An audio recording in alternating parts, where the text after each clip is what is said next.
What up, y'all? It's Athletes Culture again, coming at you with another video.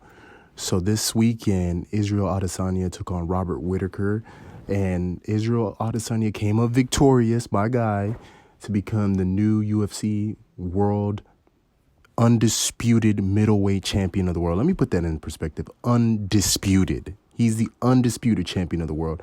Shouts out to Israel, man. The guy really did his thing. And the UFC, they really have a star on their hands. I mean, this guy is very charismatic. He's flamboyant. He's a great fighter. I mean, his IQ, his striking power. He's somebody that a lot of people can relate to from all walks of lives. People gravitate to this guy. If you're not a UFC fan, you're definitely one now. And I think he put 50,000 seats, 50,000 asses in their seats at Marvel Stadium. You know, that's huge. I mean, granted, it is the UFC, but I'm putting in perspective. I'm somebody who is a boxing guy, and I'm putting in perspective that for boxers, just last weekend, people were marveling at the fact that, hey, you know, Errol Spence was able to, you know, come close to 20,000. He didn't hit 20,000, but come close to 20,000 at Staples Center. Israel just did 50 plus with ease at Marvel Stadium. So, I mean, this guy definitely is going to be a household name.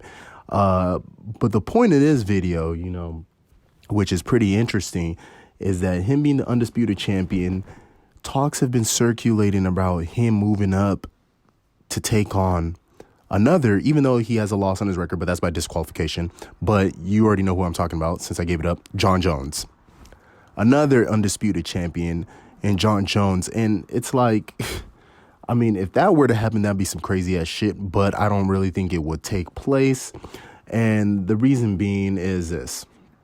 Jon Jones, for one, has bigger sights on his plan. I mean, I know there was talks about him fighting Brock Lesnar. I don't know if Brock Lesnar has went back on over to the WWE. I believe he has, but if he does come out, then hey, him and Brock Lesnar, I think, is a match that I myself would have rather see than him take on Israel Adesanya.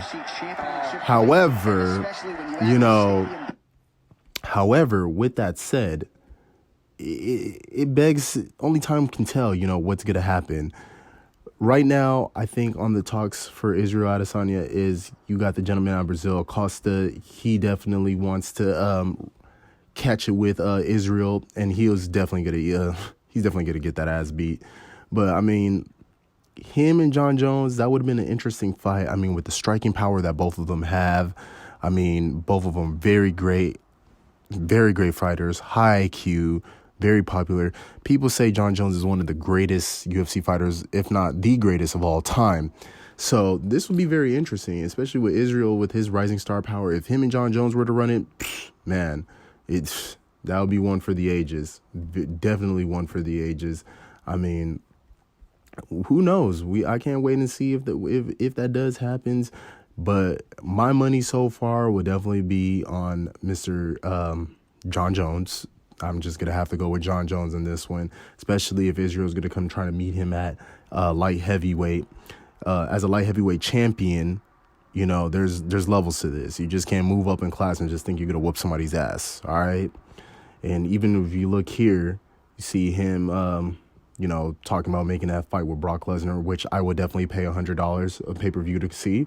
So make it happen, definitely. But right now, I don't see Israel and Jon Jones getting into it with each other anytime soon. I mean, even here you have reporters asking this question. Let me play this video right quick. Have y'all take a listen. Izzy, congratulations on the victory.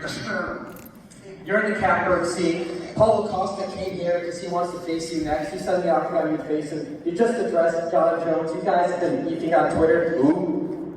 Jon Jones. I won't talk about him anymore. Well, the question is, your decision-making for the next fight will come down to legacy. I'm looking at or making money. The division. Nah, it's not money. Money will come. I don't chase money. Money chase me. It's about legacy. It's about moments. It's about being an icon. You know, I'll do what I do, and the money will flow.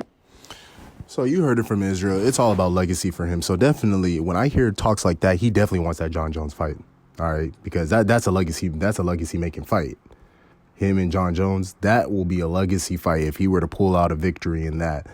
Right now, do I see it? I say no. But if he makes it happen, man, that guy, Israel Adesanya, man, all hats off to him. But I like his personality. The dude's all about, he's a no-nonsense dude. He's all about his craftsmanship, his work. I mean, this guy is definitely like a star, like with his dancing, his ring entrance, his style of fighting. Man, I love him. I love him.